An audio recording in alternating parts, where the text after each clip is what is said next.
The Charlotte Podcast Festival is presented by Blumenthal Performing Arts, the Queen City Podcast Network, Eclecs Creative Agency, and WFAE, Charlotte's NPR news source, the home of acclaimed podcast Charlotte Talks, She Says, The List, Amplifier, Southbound, and FAQ City. Learn more about WFAE and our latest podcast, Work It, at WFAE.org.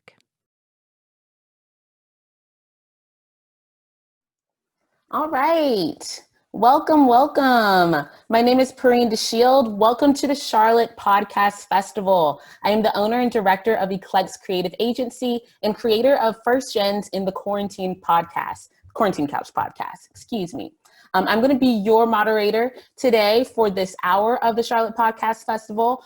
Just a reminder, this is the first ever podcast festival that we've had in the city, and if I'm not mistaken, in the state of North Carolina. So shout out to you. Thank you so much to everyone who's made this first week amazing. We've had such amazing guests, participants, and we couldn't be more excited and more proud of our city. So we want to thank our presenting organizations. So we've been able to work with WFAE, which is Charlotte's NPR news source, the Queen City Podcast Network, Blumenthal Performing Arts, and again, my agency Eclecs to present this festival for you. All right, so this hour session, why you're here, why you came. This hour session is a true crime to real conversation session, okay? We're gonna be talking about documenting North Carolina stories through audio. This hour, we're going to allow you to get an insider's take on the making of sound-rich podcasts that inspire local grassroots change and conversation, okay? So let's say hello to our amazing panelists, shall we? Yeah? Okay, cool. We have Jeremy Markovich. Jeremy is an award-winning writer and producer with Our State Magazine in North Carolina. He's also the host of Away Message, the podcast. In his previous Charlotte life, he worked as a reporter and producer with WCNC TV and was a columnist for Charlotte Magazine and occasionally moonlighted as raft guide at the U.S. National Whitewater Center. Okay, all right, yeah, he does all the things. Jeremy's also written for SB Nation, Politico, and CBS Sports. He lives outside of Greensboro. Shout out to the 336 with his family and his dog. Let's have a round of applause for Jeremy. Well, a silent one because you're muted. Yes, Jeremy, yes. All right, so next we have Anita Rao. Anita fell in love with interviewing and storytelling as a women's studies and international studies major at UNC Chapel Hill. Go Heels, life. She was born in a small, coal mining town in Northeast England, but spent most of her life growing up in Iowa and has found an affection for the Midwest. She's currently a regular host and managing editor of The State of Things on WUNC. In 2019, Anita founded a reoccurring series on that program called Embodied, which features intimate conversations about sex, relationships, and health. Embodied debuted as a podcast in August 2020. From 2015 to 2020, Anita has also co-hosted and produced the millennial feminism podcast called She and Her. All right, let's hear it for Anita Rao. Yes, Anita. We see you, Anita. All right, and last but certainly not least, we have Sarah Delia. Sarah is the lead reporter of She Says, an investigative, award-winning podcast that follows the journey of a sexual assault survivor as she navigates her way through the criminal justice system. She is also the host of the award-winning series, The List, which examines the child sex abuse crisis in the Catholic Diocese of Charlotte. Make sure I got that right. Yes, let's hear it up for Sarah Delia. Woo! All right, so those are amazing panelists. I don't know if you can tell how hype I am. I love a good air horn. Shout out to the West Indies. But we're super excited, okay? If you can't tell. We're going to have great conversations together. We're going to really talk about weaving, together research, scripts and sound to create narrative stories, immersive audio documentaries, and again, like criminal justice and true crime podcasts. Okay, so we're going to look forward to answering, all of your questions that you have. We know you're going to have a lot, which is amazing. we're going to ask that you guys leave your questions in the Zoom chat box, okay? We're going to get to your questions at the end of this session, but if you have questions as they come up, you can shoot them in the chat, but we do ask that you kind of wait until the end, okay? Got it? Got it? Cool. All right, so another reminder to the audience that this session will be recorded, okay? It will be made available over email this month. So make sure you check your emails, including your spam, your junk folders, all that good stuff, to make sure that you receive this session's recording, okay? Check. We encourage you to check out a full list of all of the Charlotte Podcast Festival website happenings and all the other sessions we have going on. And you can do that by going to www.charlottepodcastfestival.com, all right? Make sure you share, what's going on, like all the great things you learned in this session by using the hashtag CLT Podcast Fest, all right? You can even support the festival by, sporting an amazing t-shirt like I'm wearing right now. Shout out to McFly Fresh for keeping me fresh, right? You love it. You love to see it. It brings out the brown in my eyes. All right, so that's what we have. We're super excited to get started, so let's get the ball rolling, okay? We're gonna get started with our first panelist, Jeremy Markovich. Hello. I hope you all can hear me. Thank you for that great introduction, and I'm really just thrilled to be here and talk podcasting, because I would do that all day long, every day. Just a quick kind of if you do not know the podcast that I host and produce, it's called Away Message. It is from Our State Magazine. The quick story of how this actually came to be was I lived in Charlotte, worked at WCNC, was in broadcasting, was a producer and reporter for a very long time, and then I moved from the safe world of television, local television news, to the even more safe world of print journalism in the year 2015. And really, because I had been writing a lot more, really loved the form, and had really been exploring kind of long form writing.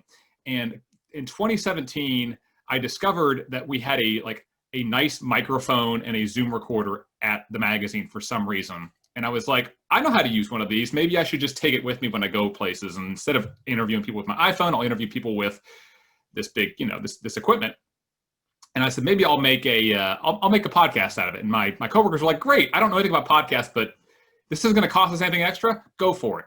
And so that is how it started. And the first season was about North Carolina's most remote places. It still kind of keeps that flavor, but we really have expanded into really what I just find to be interesting stories, things that are overlooked, things that are hard to get to, artifacts, people who are forgotten, and still places that are hard to get to.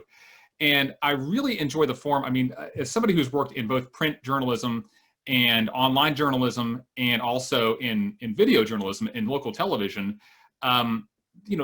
there are frustrations to kind of a lot of different formats, but I love podcasting because it hits the sweet spot of a lot of different things that you get to do. I mean, TV is great. TV is super powerful, but TV doesn't lend itself to telling really deep, rich stories because you're just limited by time and also by what you can show. I mean, every single time you put something together, you're like, what am I going to show here? What am I going to show here? What am I going to show here? You tend to go for the pretty pictures or the explosions or the fires or the crazy stuff. And with print journalism, it can be really, really powerful, but it's, you have to really weave and work super hard. It gives you the depth, but also it doesn't give you the emotion like audio can. Audio hits both of those. It's like you get all the emotion of television without having to figure out what I'm going to put, picture-wise. You get to weave all of that emotion and audio in together, and I love that. And I've found, especially through Away Message, I've been able to tell really great in-depth stories in that format. I've really gravitated toward it, and I love it. And honestly, like in a session like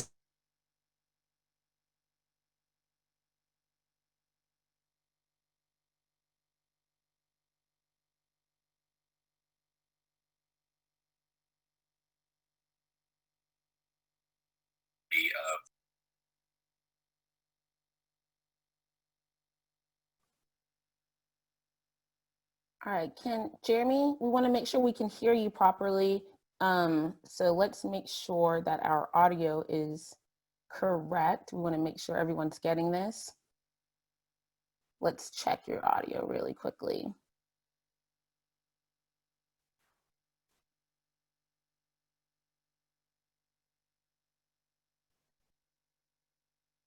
I can't hear you. Let's How about now? You got me now? There you go. Got Okay, it. sorry. My microphone, the cord's about to break, so I'm going to go with this computer thing.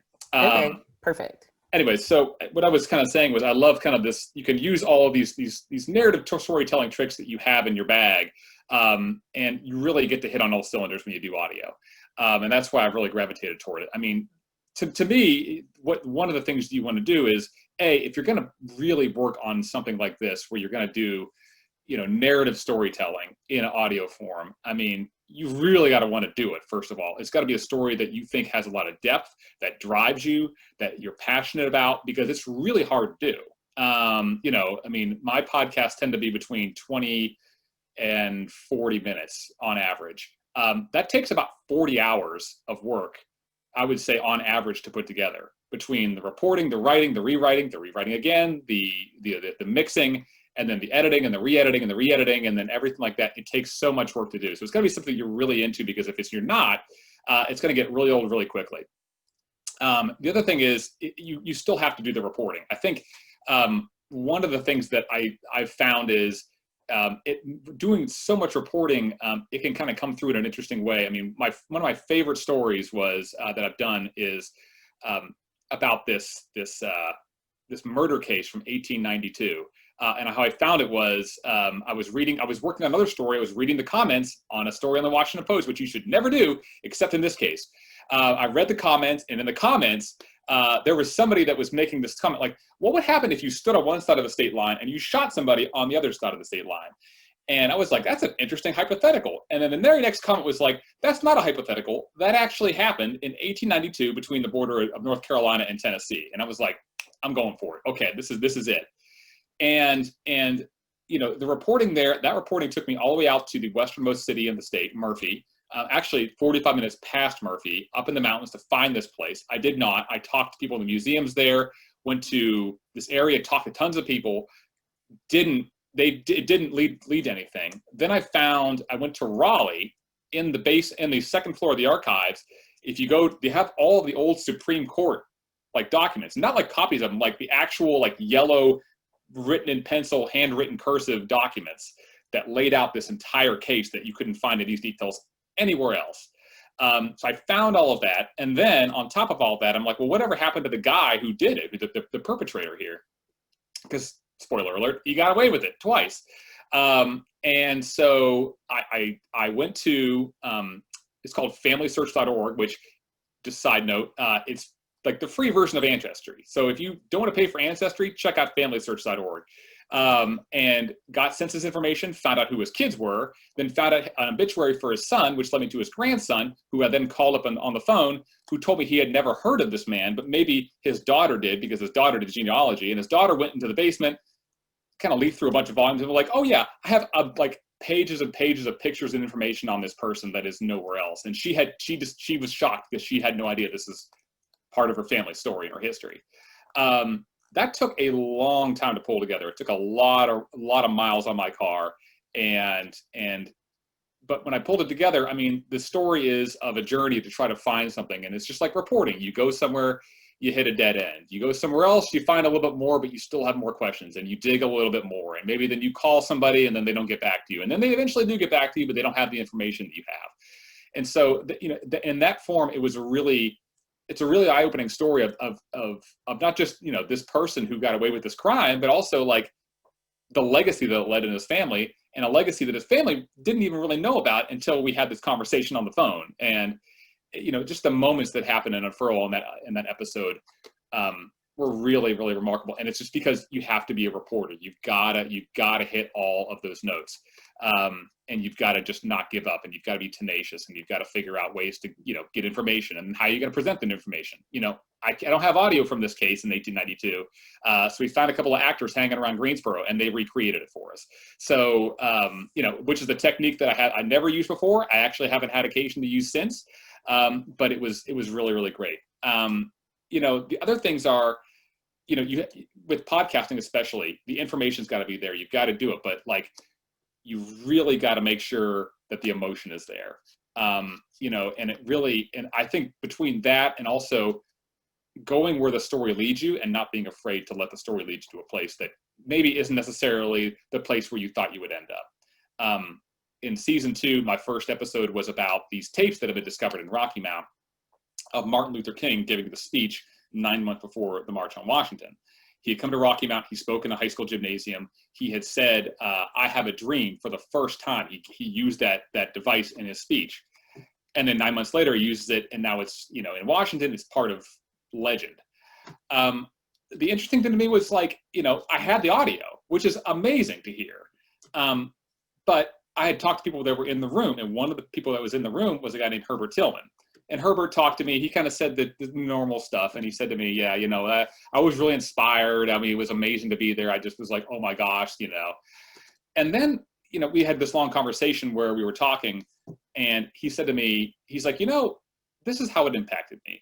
And he just kind of sat there, took a deep breath, and he told me how when he had been passed over for a promotion in his job because he was Black. And because of hearing the speech, for the first time, he felt like he could stand up for himself. And he stood up for himself, and he didn't give up. He didn't just shrug his shoulders. He held his ground, and he said, "I'm qualified. I deserve this job. I need to have this job." And his boss gave him all kinds of excuses. And it was just this, I mean, I let that roll for just 3 moments of tape with no editing, no nothing. And it was just naked and raw. And it was just maybe one of the most powerful moments that I've come across in doing this. And honestly, one of the things is you really you've got to make sure that even though you feel like you have unlimited time, that a podcast could be 3 hours long. If you want to go the hardcore history route and just talk for 5 hours, do it. But you have to consider the listener. And so even though I feel like my stories run 30 to 40 minutes, man, I really try to keep them super tight. I cut so much. I got to figure out how to just stay on the story, how to keep it focused. Interesting moments, I cut those out if they don't lend themselves to the story. And honestly, it's been a rush to do this. I've been able to go to Coast Guard towers out in the middle of the ocean. I've been able to see the Bill of Rights in North Carolina's vault. I've been underneath Charlotte in a room with like $5 billion. But no matter where you go and that sort of thing, I think it is obviously finding the people behind the story and letting them talk and finding the emotion that's there. And if you do that, you're going to find success, and it's going to be great. And I'm so excited to be on this panel because not only do I get to talk about what I do, but also I get to hear everybody else talk about what they do. And that's super exciting as well. So again, I want to thank you all for having me, and I look forward to listening now.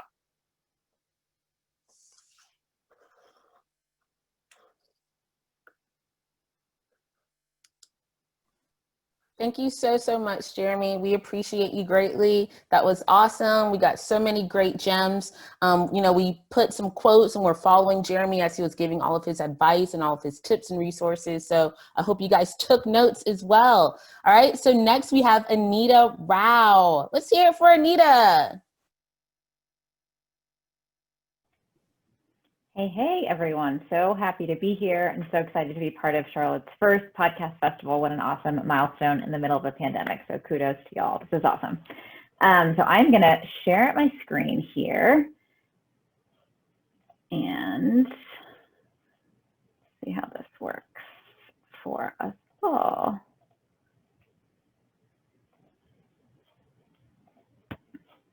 Okay. So my story of getting into podcasting and getting into narrative podcasting is a little bit different than the two other people here today. So my day job is being a managing editor and a host on a live radio talk show in North Carolina called The State of Things. And back in 2017, I got the opportunity to go behind the mic for the first time to host the show. And it took me a little while to kind of find my voice as a host, to get comfortable being behind the mic. It's a very different transition if you're used to being producing, if you're used to being behind the scenes. And as I started to kind of own my voice and own that experience a little bit more, I really wanted to think critically about content. What were the kinds of stories that I was not hearing on public radio? What were the kinds of things that my friends and I were talking about all the time that I wanted to know more about, but that I never really heard people talk about? And that led me to a series that I created on the radio called Embodied, which eventually led to the Embodied podcast. So I want to play a quick trailer of the podcast now, just to give you a little flavor of what it sounds like, of the kinds of topics we're talking about, and then I'll dig deeper into the story of putting the podcast together.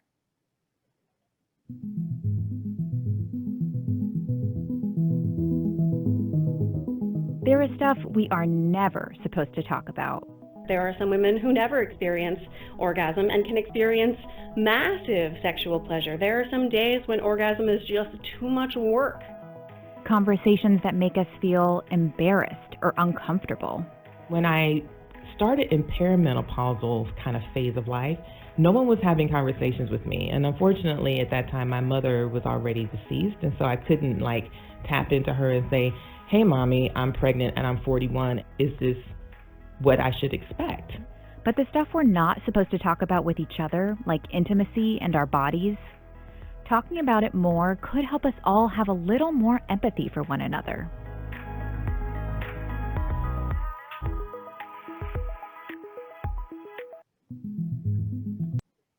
Okay, so that was Embodied. We just wrapped up our first season about 2 weeks ago. So to kind of get to the story of building this narrative podcast, how I put it together, I have to tell you a bit more about the series itself. So talking about sex on the radio, what a journey.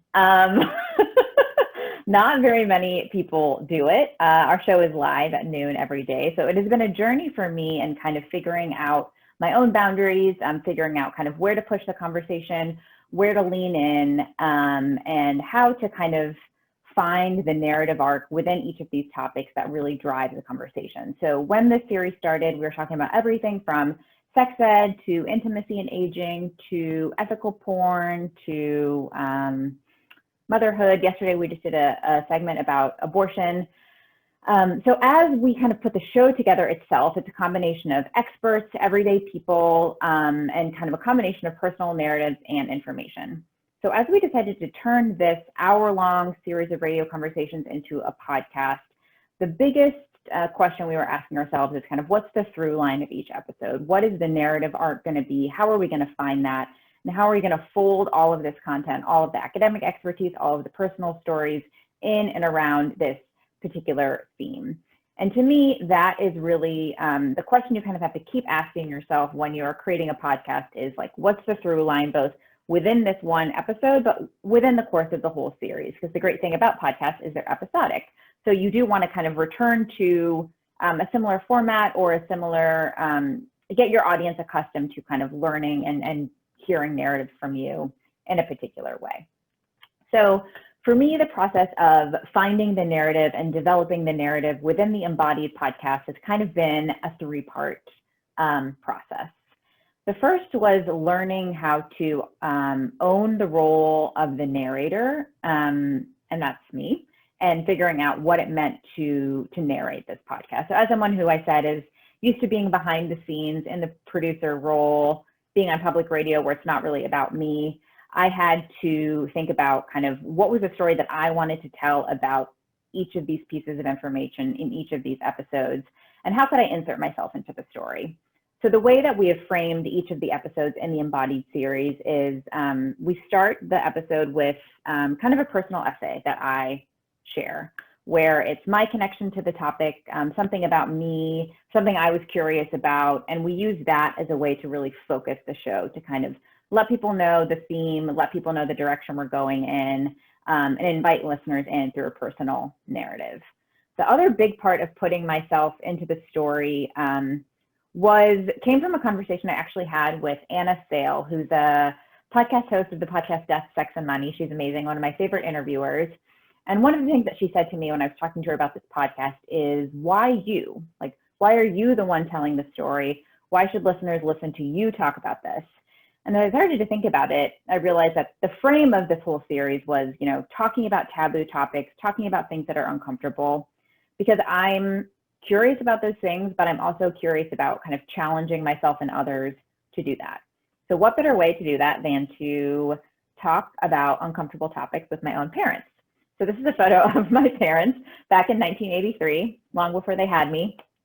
But for the podcast, they join me in every single episode.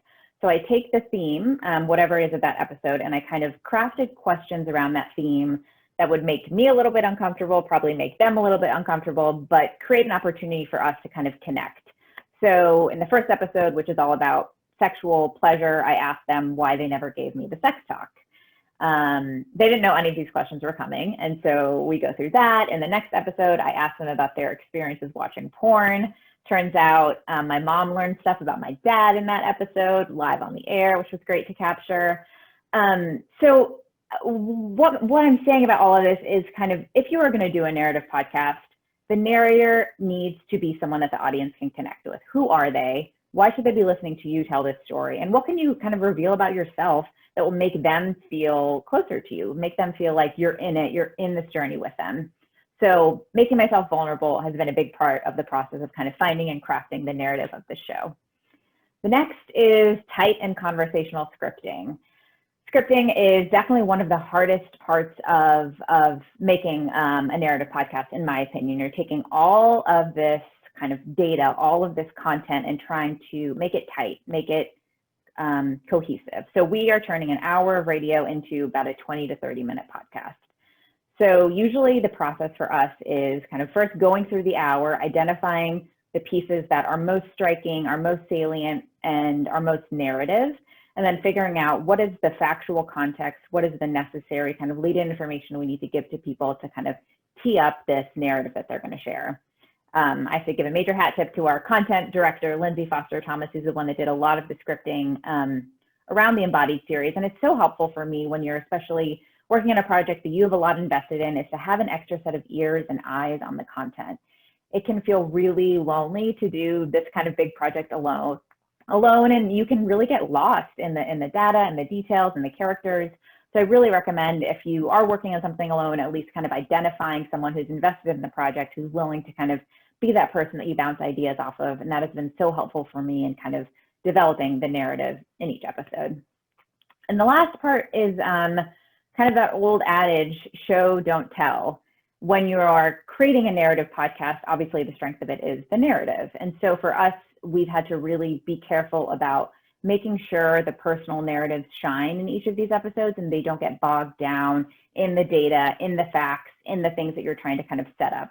So this is a story here of a podcaster, Morgan Givens, who I believe has been on another session of the Charlotte Podcast Festival.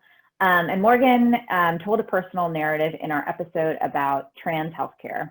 And he told the story of it being not until he moved to DC when he was in his late teens, the first time that he kind of had a healthcare experience that affirmed him in his whole self, had someone who really could understand and see him for who he was and how significant that was for him. And the episode was kind of coming together. He had not been part of the original radio series, but it was really feeling like there was something, it was too much data, it was too much telling and not really enough showing. And so one of our producers decided to reach out to Morgan and recorded this kind of long narrative with him. And once I heard it, I was like, yes, like this is the thing that you need to kind of close the circle to really end it on a human note. And so making sure you kind of stay connected to the human part of these stories, even when you have a lot of facts and a lot of other information you're trying to present, I think is super important. And the last, I'll explain the monster cookie at the end, so you just can enjoy that photo for now. The last part of doing this kind of work, for me, a big part of the learning process has been owning my mistakes along the way. In our second episode that we put out, it was an episode about ethical porn. And one of the guests that we had on was a porn actor who shared their personal story. And it had been an interview that one of my interns had actually recorded. And through the process of months later, putting together the script, we kind of had lost some of the kind of original source information that had gone along with that interview. So in the podcast that we created, we ended up misgendering this individual. So the podcast went live on a Thursday morning. You have the big rollout, and that next day on a Friday, I think I woke up and I had like a direct message on my Twitter from this guest who said, hey, you misgendered me. Please like take down your interview. So I like ran back to the studio on a Friday morning, retracked the interview, we remixed it. And I was super embarrassed and really disappointed in myself because I take this process really seriously. I take the facts seriously, and I really see the podcast as a collaborative process with the guests. And so it matters to me how they receive the information and how they feel about the show. So it was important to me to kind of correct that mistake as soon as possible and then be transparent about it, put a post up on our page, acknowledge that there was a fact error and we need to recorrect it. So when you're doing this kind of narrative podcast and you're trying to get people to invest, really making sure your guests feel like they're part of the story, they're part of the process is really important, I think, because they're investing their time and being vulnerable with you. So owning your mistakes is huge, I think, and has been important. Building a team around your work, kind of like I said, this monster cookie is was given to me by my boss. She sent me cookies in the pandemic, which was so sweet, but to me was a reminder of needing to take time to reflect and celebrate your creative work. No one's going to do it for you, and so give yourself that time, kind of at the end of a season or midway through, to look back, to take a moment, and to think about kind of how to refill your creative tank, because this can be a lot of work. And so really celebrating your wins and acknowledging kind of where you've come from along the way is a huge part of making this kind of project successful. And that's all I have for now. Excited to answer y'all's questions and talk more later in the hour, but I'm looking forward to hearing from Sarah next. Awesome, awesome. Thank you so much, Anita. That was amazing. Thank you for everything you shared. We appreciate you greatly. Yeah, all right. Yes. All right, so let's hear it for Sarah Delia. Hey, I'm so excited to be talking to you guys today. Just a little bit about me real quick. I am a reporter for WFAE, the NPR station in Charlotte. And in 2018, we launched our first ever investigative podcast that I reported, hosted, and produced. And that was called She Says. And so the three, I'm mostly going to talk about She Says in the list, but to give you an overview real quick, She Says is an investigative podcast about a woman in Charlotte who was sexually assaulted and was navigating her way through the criminal justice system.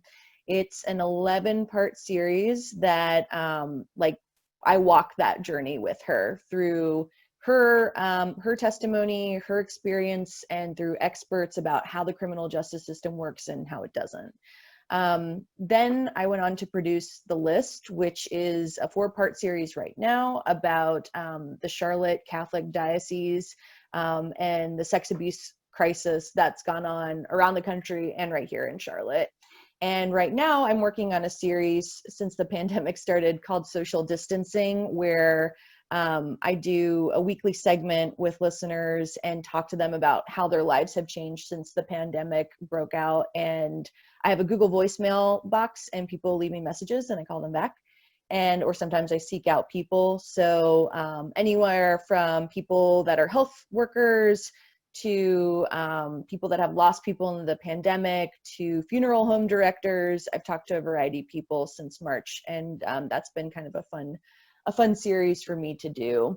So I guess my first piece of advice, which was advice that I was slow to take, and usually I kind of leave people with this advice, but I feel like why bury the lead, is to make the thing. If you're waiting for someone to give you permission to make the thing, you're probably going to be waiting for a really, really long time. So when I was making She Says, I had hours and hours and hours of tape. I was drowning in tape, and I kept talking to my boss about this project and this podcast that we had never done before. And he was like, I don't know what you're talking about. So I made a pilot episode that was 8 minutes long. And once I could show him what was in my brain, he was like, okay, cool, I can get on board with this. I can kind of hear what you're talking about. So I'm mostly going to focus on what I learned the hard way, and hopefully you won't have to learn the hard way with some of these tips.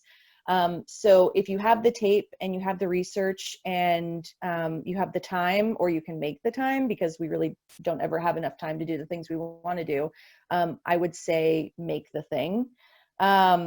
Be organized, especially when you're working on an investigative project that goes on. I mean, I interviewed Linda, the main subject of She Says, for over a year. So that was a lot of time to lose tape or forget to log tape. I one time thought I lost a piece of tape that would have been impossible to recreate. because I didn't label it the right way. And our engineer luckily was able to find it in our massive system, but that was like a heart attack I didn't need to give myself. I like to live by the rule of 3, confirming something that I don't know because it's new to me with 3 experts. That helped a lot, especially we got into a lot of DNA laws. We got into a lot of tracking with sexual assault kits.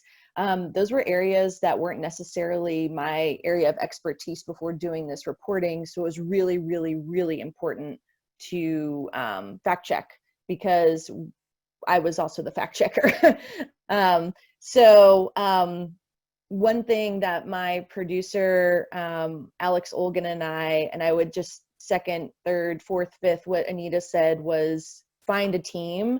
I was so working by myself and kind of drowning in that work. My colleague, Alex Olgin, who was our healthcare reporter at the time, she was interested in what I was doing and was like, how can I help you? And she helped me log tape. She helped me do interviews.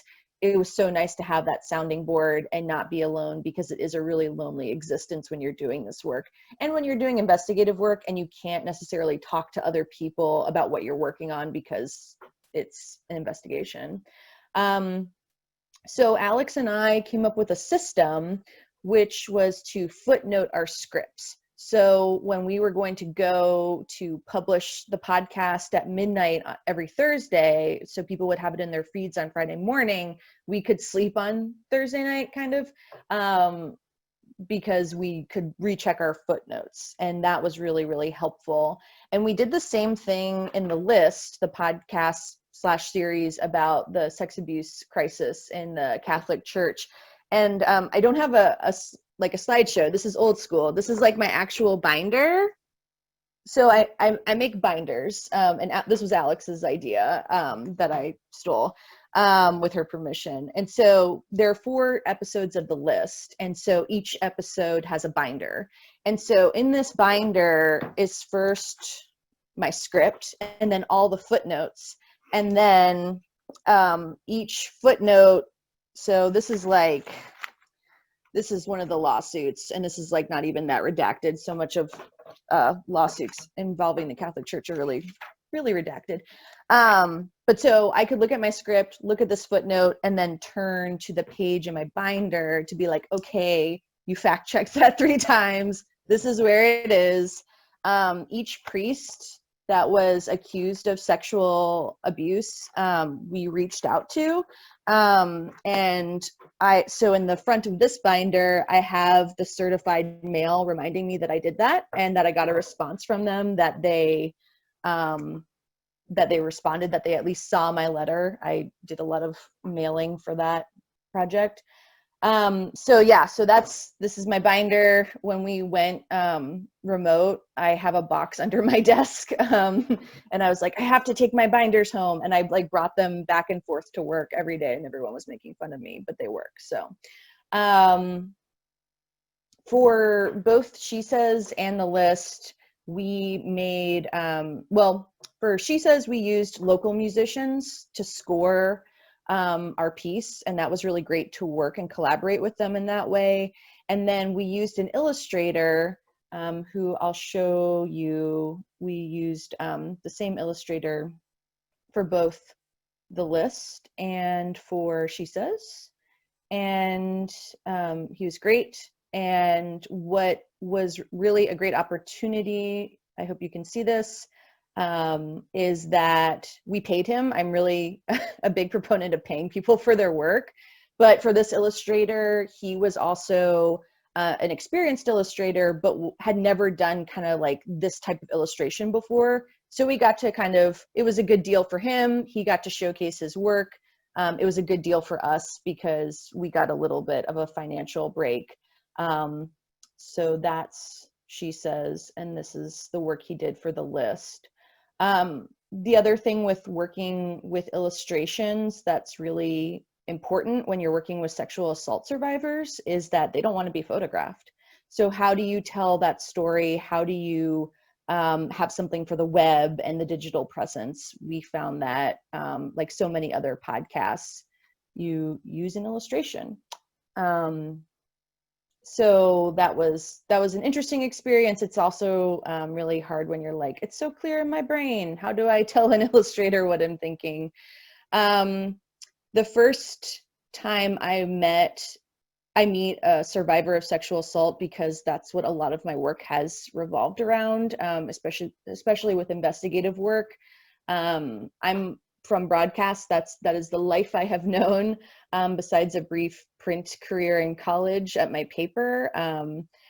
Rule number one with broadcasting is come in with your recorder on to get that like knock on the door and the hello, I'm so and so. I never do that when I'm interviewing a survivor of sexual assault, because that person has been through enough and gaining their trust. And like, why would they trust me? That's something that you can't necessarily do with a recorder in someone's face.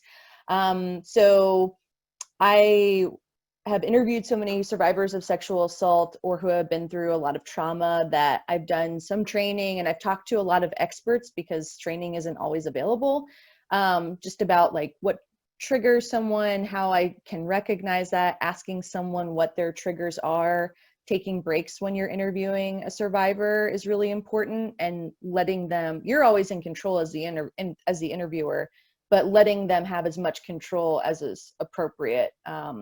I think that's really important, and it makes for a better interview and for someone that's going to trust you, because if someone doesn't trust you, why are they going to talk to you? And if they do, but they don't trust you, it's probably not going to be the best interview, especially when you're trying to get that really emotional and candid and sincere tape from that person and what they've been through. So I know that we are going to answer questions soon. So I think that's pretty much it for me. I guess the last thing that I would leave people with is find a system that works for you. For me, storyboarding is really helpful. My records have also threatened to have been like subpoenaed in court cases and stuff. So I think you have to be really careful with how you keep things, how you store things. And in the case of She Says, it was a case that was happening in real time.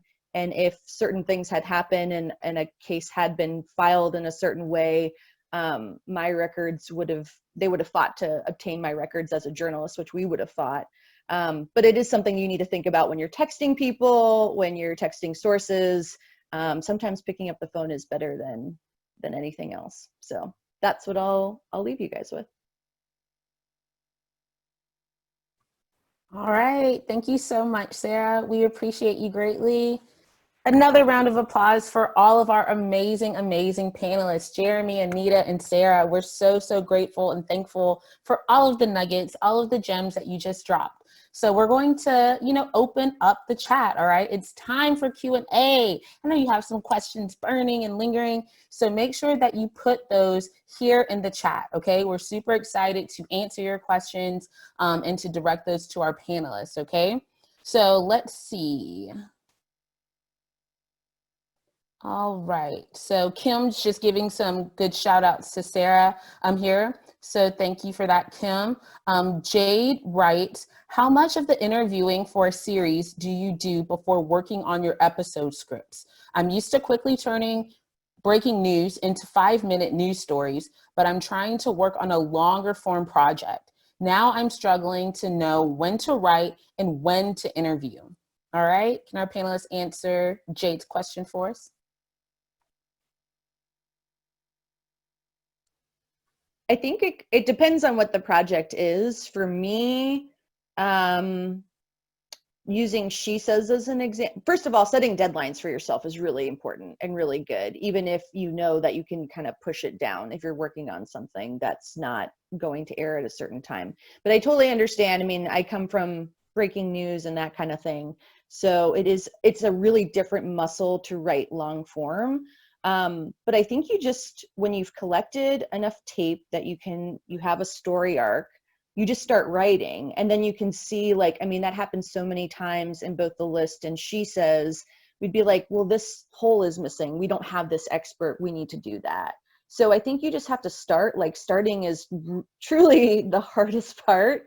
And I like to stare at blank screens for a really long time. So I think you just need to start. and then you can kind of see what you're missing, and then you go back and you get it. Yeah, I totally agree. I think you don't know what you don't have until you're at that part of the script and you're like, crap, we need a strong narrative here. We need something that brings us together.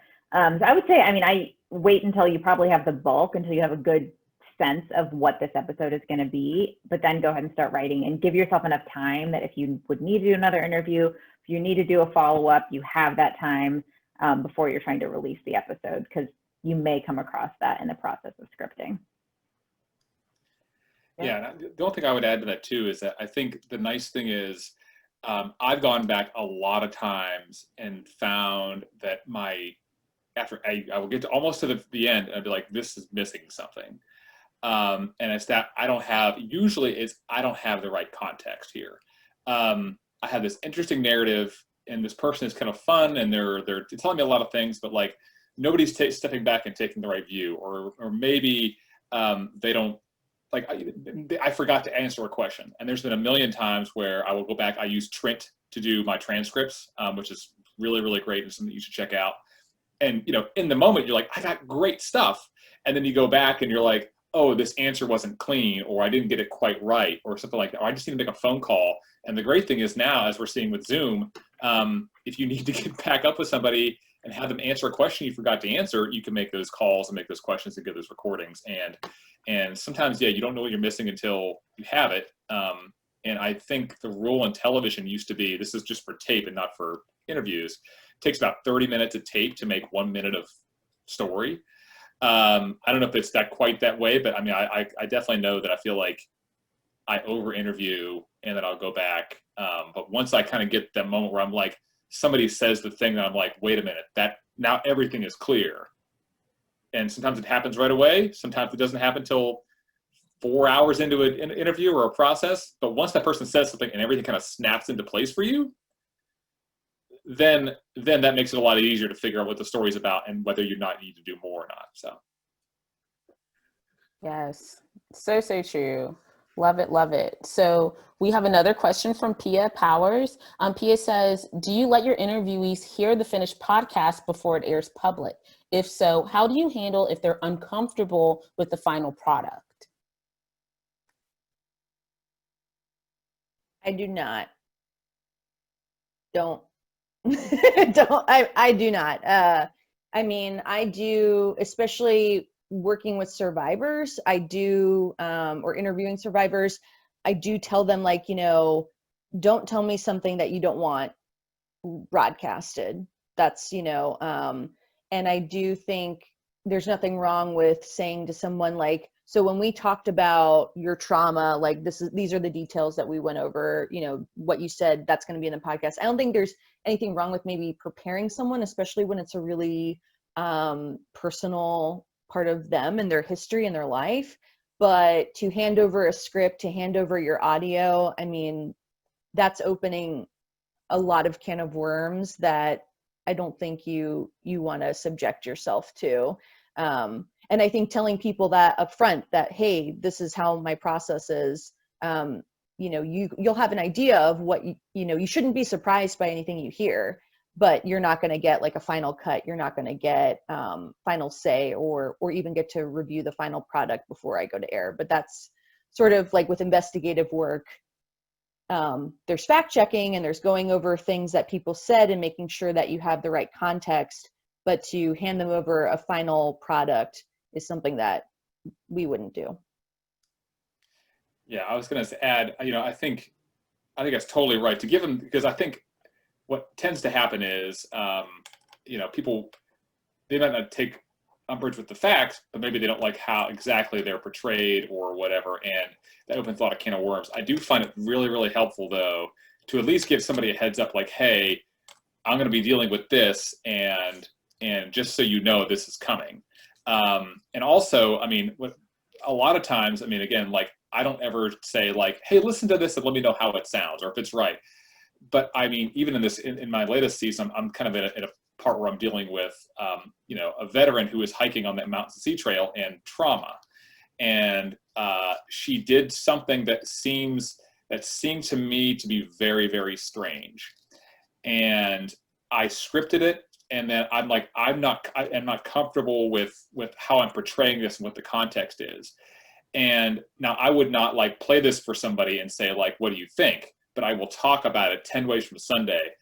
How am I portraying this? Am I getting this right? If I were to say this, is that correct? And talking with a bunch of different people. So I think, telling somebody, playing the final episode for somebody is not something I would ever do, but I will, gladly tell somebody what it's about, like, have a conversation. And that goes a long way, because I think people were just, if you've ever been on the other end of it, it's very nerve-wracking. And I think just knowing that I think you care enough to tell their story fairly and delicately and honestly, even if it doesn't portray them well, but you're really trying to take that, I think is really, really important. And I think that will honestly save you from somebody who, maybe demands to listen to it early or really has a problem with that. That's awesome. All right, so we are coming up on time, but I do want to answer one more question. I'm going to actually ask that our panelists answer some additional questions in the chat as we're answering this last question, because we do want to make sure we get to as many people as possible. So Aisha mentioned in the chat, a lot of true crime or investigative podcasts lean on the entertainment or shock value. How do you balance the storytelling aspect with the need for sensitivity?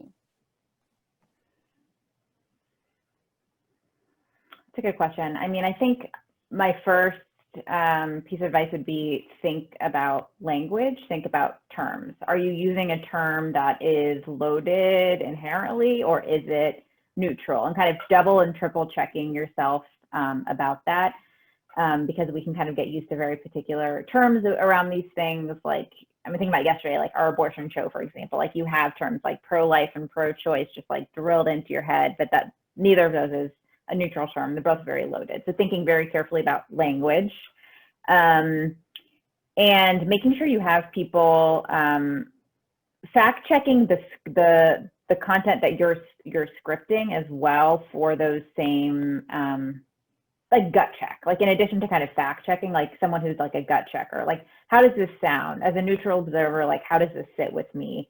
Are you going overboard here? And sometimes having someone who's a little bit external to the project can be really helpful in that stage where you feel like you have the narrative down, you have the facts, but you kind of need that gut check level of like, how does this come across? And they can flag you to things that you may have begun to look over in the process. Those are my two kind of initial pieces of advice. Yeah, I would say when we were making She Says, which is a podcast that starts really at an assault that happened years before I talked to the subject, we hopped around time a lot. And so giving my script to someone within WFAE but had nothing to do with the project to be like, where are you confused? Circle it. Because it makes sense to me because this is my life, but like what doesn't make sense to you?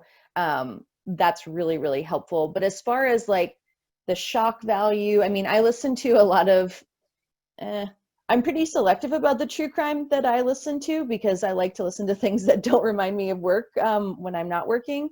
But there are a lot of podcasts that I start and stop because I feel like there's too much drama either with the music or the crazy voice that the narrator's using, and it just doesn't come off as sincere.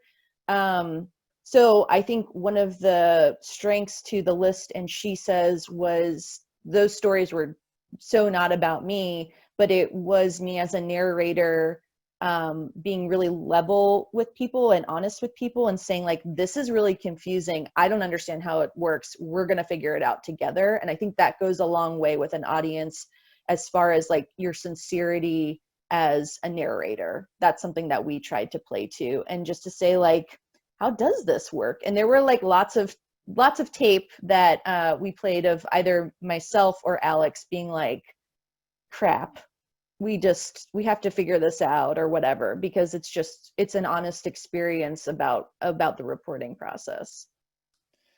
Yeah. And I would say that I come in kind of this in a different way. Is Our State Magazine is a very positive, uplifting, always focused on the bright side sort of publication. And our magazine, the podcast really does fit that. And I think for me, it is, like the best example I can give is I always wanted to do a very important North Carolina story, which is the hunt for Eric Rudolph out in the western North Carolina mountains. They were looking for him for 5 years. If you've ever read Our State Magazine, you know that is not a story that is an Our State story. But I felt it was important, and I knew that I couldn't make it sensational, and there were a lot of places that I couldn't go. I thought it was very limiting, but also I felt like the way to do it was to find the person whose life changed by finding this guy, this rookie police officer who found him rummaging through a dumpster. And I think knowing that I wanted to portray this huge event through his eyes, nobody had really done that before and told his story. And two, I knew I wanted to make, I came across a lot of stuff about him that I felt like I just needed to let him tell his story as much as possible, and gave him a lot of space to tell his own story about his life and about we even got into his sexuality and about how the fact that he carried forward being adopted.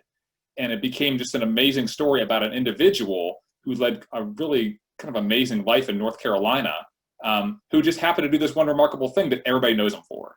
And just knowing that I wasn't going to sensationalize that, but giving him as much room and space to tell his story and jumping in where I felt like I needed to add context, that to me kept me from sensationalizing a lot of the parts of the story that would be really, really easy to just sort of sensationalize and use buzzwords and cliches. Like, I try as much as I can, especially in that case, to avoid it.